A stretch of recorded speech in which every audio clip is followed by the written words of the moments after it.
जिस शख्स की खातिर तुमने इतना बड़ा जुआ खेला वो तुम्हें इस तरह से तकलीफ में अकेला छोड़ गया। तुम्हारा बाप तुम्हारी जिंदगी भेंट चढ़ गया। Bye bye tata goodbye गया। उस लड़की को मैं उनकी जिंदगी से निकाल कर ही रहूंगा। इससे तो मैं अकेला पड़ जाऊंगा। औरत का चक्कर बाबू भैया, औरत का चक्कर। अगर आप चाहते हैं कि मैं आप पर फिर से एतमाद कर सकूं, उस लड़की को आपको छोड़ना होगा। अच्छा हमको सिखा रिया है। मेरा तो एक ही इसमें आँख के बदले आँख, जान के बदले जुनून। So friends, drama serial Bismil के लेटेस्ट एपिसोड में हमने क्या क्या शॉकिंग सीन्स देखे, क्या क्या सैड मोमेंट हुए और इस ड्रामे में कहाँ कहाँ गलत फहमियाँ पैदा करने की कोशिश की जा रही है और इस ड्रामे में क्या क्या मिस्टेक्स हो रही हैं। इसके अलावा आने वाली एपिसोड में क्या कुछ होने वाला है, क्या क्या सैड मोमेंट्स होंगे और क्या क्या हम ट्रेजेडी सीन देखेंगे, क्या क्या रिवेंज वाले सीन होंगे, इन तमाम सवालों के जवाब दूंगा मैं आपको आज की इस वीडियो में। तो आइए चलते हैं अपनी वीडियो की तरफ। तो जनाब, हम जिस माशरे में रहते हैं इस माशरे में दूसरी शादी करने वाले मर्दों को बड़ी अजीब निगाह से देखा जाता है। वैसे दूसरी शादी करना ना कोई गुनाह है ना जुर्म है, लेकिन अगर इसका तरीक़ेकार गलत हो तो ये गुनाह भी बन जाता है और जुर्म भी बन जाता है, जैसा कि इस ड्रामा में हम देख रहे हैं। अब टीटी साहब की अगर बात करें तो टीटी साहब के पास किस चीज़ की कमी है? उनकी बहुत अच्छी खूबसूरत सी वाइफ है, बहुत अच्छा सा बेटा है, उस बेटे की शादी होने वाली, घर में खुशियाँ आने वाली, बहू आने वाली है। लेकिन यहाँ पर टीटी साहब को ये कहना चाहिए ना, अंग्रेजी का एक लफ्ज़ है सिडक्शन। तो यहाँ पर जो है मासूमा ने टीटी को सिड्यूस कर लिया और सिड्यूस करने के बाद जो है अपनी तरफ इतना मुतवज्जे कर लिया कि टीटी साहब को ऐसा लगा कि इसके बगैर तो मैं रह ही नहीं सकता और बिलाखिर इन्होंने शादी भी कर ली। अब अगर सिडक्शन को हम उर्दू में बात करें तो सिडक्शन का मतलब अगर हम अच्छे अल्फाज में कहें तो कुछ और होता है, लेकिन अगर हम इसको जनरली बात करें तो यहाँ पर हम इसको ये थरक कह सकते हैं कि टीटी में थरक इतनी आ गई थी कि अपनी थरक को मिटाने के लिए उन्होंने मासूमा से शादी कर ली। और मासूमा का जहाँ तक ताल्लुक है, मासूमा ने जो है अपनी नाजायज़ ख्वाहिशात, नाजायज़ इस वजह से कहूँगा कि देखें भाई, जायज़ ख्वाहिशात वो होती हैं कि आप जिस तरह से तरक्की करना चाह रहे हो वैसे तरक्की करें, आपको हक है कि आप अपनी ज़िंदगी अच्छी गुजार सकें, लेकिन किसी एक ऐसी चीज़ का सहारा लेना जो कि इल्लीगल आपको नज़र आ रहा हो। जैसे इल्लीगल ये है कि किसी एक पहली बीवी मौजूद है और आप उस शख्स को उस बीवी से बदजन करके अपनी तरफ रागिब करके मिसगाइड करके शादी कर लें, तो ये एक बहुत बुरी बात होती है, जिस तरह से अभी मासूमा ने किया। लेकिन यहाँ पर मासूमा की खुद की क्या अहमियत रह गई है इस वक्त आप देख सकते हैं इस ड्रामे में कि अब जबकि ये सारा मामला खुल चुका है, रेहाम ने छापा भी मार दिया, जाकर देख भी लिया कि हाँ भाई टीटी जो है मासूमा के साथ मौजूद है। और उसके बाद अब हो ये रहा है कि मासूमा को टीटी ने ऐसे छोड़ दिया जैसे दूध में से मक्खी को निकाल दिया जाता है। तो यहाँ पर मासूमा को पता चल जाना चाहिए कि उसकी कितनी इंपॉर्टेंस है इस वक्त टीटी की जिंदगी में। टीटी इवन ये कि उसकी कॉल भी पिक नहीं कर रहा है। मासूमा के अब्बा की डेथ होने वाली है और वहां पर वो परेशान है कि किसी तरह टीटी से मेरा राब्ता हो जाए, लेकिन टीटी उसको रिस्पॉन्ड नहीं कर रहे हैं। टीटी इस वक्त भी जो अपनी पहली बीवी की तरफ ही जा रहे हैं, अपने बेटे को मनाने की कोशिश कर रहे हैं। तो इस वक्त रेहाम है, उन्होंने बहुत अच्छा रिएक्ट किया, एक जो जनरल रिएक्शन होना चाहिए था किसी भी वाइफ का अपने हस्बैंड के लिए या उसकी जो सामने उसकी सौतन खड़ी होती है उसके लिए, तो उसने बहुत अच्छा रिएक्ट किया, बहुत पॉजिटिव तरीके से तमाम चीज़ों को डील किया। वरना अगर हम जनरली देखें रियल लाइफ में ऐसा होता नहीं है। रियल लाइफ में क्या होता है भैया, अगर किसी को पता चलता है किसी शख्स ने दूसरी शादी कर ली है तो पहली बीवी जाती है 2-4 लोगों को लेके, उस बंदी की भी ठुकाई करती है, उस बंदे की भी ठुकाई करती है, चप्पल उतार के मारती है, बाल नोचे जाते हैं, औरत के जमीन में पटक दिया जाता है, किसी का जो है किसी को जख्मी कर दिया जाता है। इस तरह के मामला हो जाते हैं और केस अलग फाइल कर देते हैं कि भाई यहाँ पर जो इसने दूसरी शादी की है, मेरी इजाज़त नहीं थी, ऐसा ऐसा बला बला दिस एंड दैट, ये सारी जो है उसमें चीज़ें शामिल करके केस भी फाइल करा दिया जाता है, FIR कटवा दी जाती है, कुछ ना कुछ ऐसे जो है वो एलिगेशन लगा दिए जाते हैं, शोहर जो है आगे पीछे ना हो सके। तो जनरली ऐसा होता है। लेकिन यहाँ पर रेहाम ने जो रिएक्ट किया that was so beautiful and that was very peacefully. उसने जितना भी कुछ किया कुछ ऐसा जाहिर नहीं किया कि वो कोई जाहिल औरत हो या किसी तरीके से उसने कोई अपनी जहालत नहीं दिखाई हो। बहुत अच्छे तरीके से डील किया, एक पढ़े लिखे तरीके से, एक सुलझे तरीके से, और जितना कुछ कहना था, जिस लहजे में कहना था, दैट वाज सुपर। बहुत अच्छा सीन था। अगर आपने नहीं देखा तो आप इस ड्रामे को जरूर देखें। आई रिकमेंड कि इस ड्रामे से बहुत सारी लर्निंग जरूर होंगी। मासूमा ने एक प्लान किया था, प्रीवियस एपिसोड में हमने ये देखा था कि अपनी एक मुलाजमा को घर से निकाल दिया था चोरी का इल्जाम लगा के।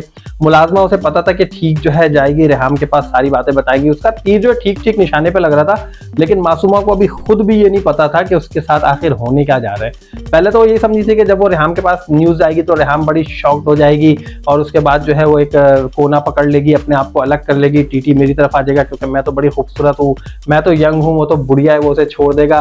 तो इस तरह की बातें हो रही थी, लेकिन रेहाम ने ऐसा कुछ भी नहीं किया और यहाँ पर मासूमा का प्लान जो है फेल होता हुआ नजर आया। यहाँ पर मासूमा को ऐसा फील हो रहा था कि जो कुछ वो सोच रही है, उसकी प्लानिंग है, सारा कुछ उसी के अकॉर्डिंग होना है। बट ऐसा जिंदगी में कभी होता ही नहीं कि जो कुछ आप अपने माइंड से सोच रहे हैं सारा कुछ वैसे ही हो जाए। अब मासूमा के साथ जो है ना सारी गेम उल्टी हो चुकी है, पलट चुकी है बाजी।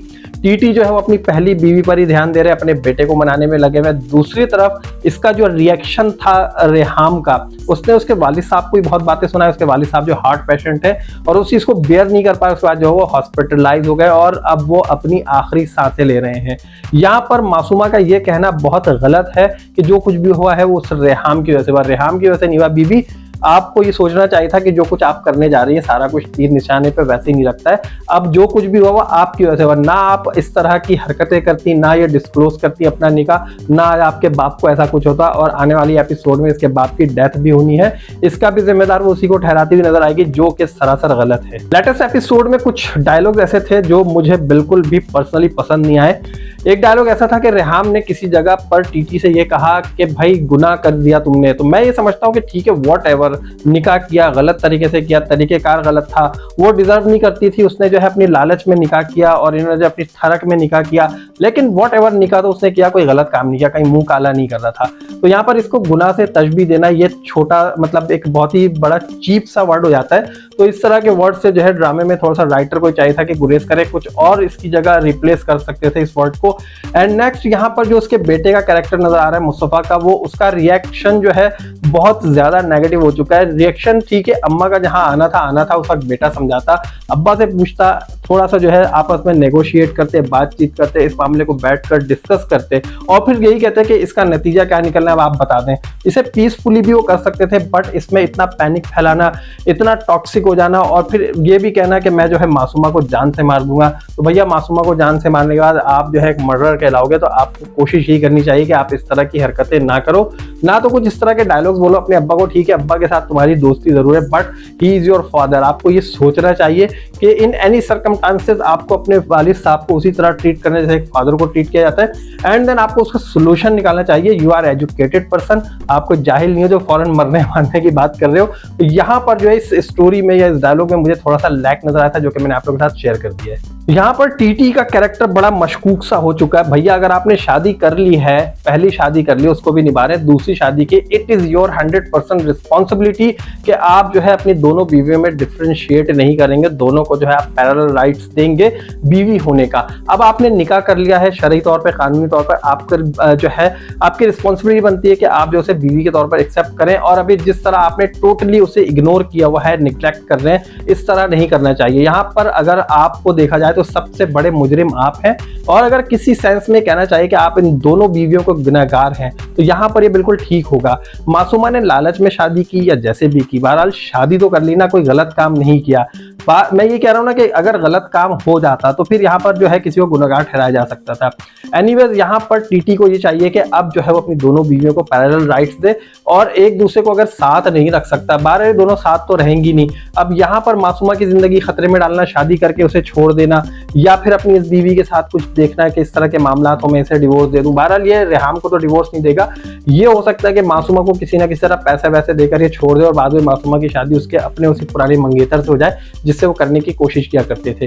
तो बहरहाल यहाँ पर टीटी का कैरेक्टर बिल्कुल भी बकवास हो चुका है। टीटी को एटलीस्ट इतना तो ओन करना चाहिए कि वो उसकी वाइफ है, वो उसके निकाह में है, और बार बार अब अपनी पहली बीवी और बेटे के सामने कहना कि मुझसे गलती हो गई। भैया, कौन सी गलती हो गई है?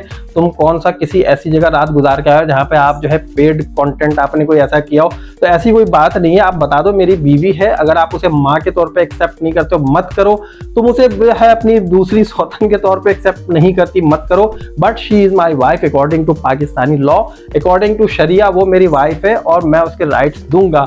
अब अगर आप तुम ये कहती हो कि मैं उसे छोड़ दूं, और अगर वो कहती मैं तुम्हें छोड़ दूं, तो मैं ऐसा नहीं कर सकता।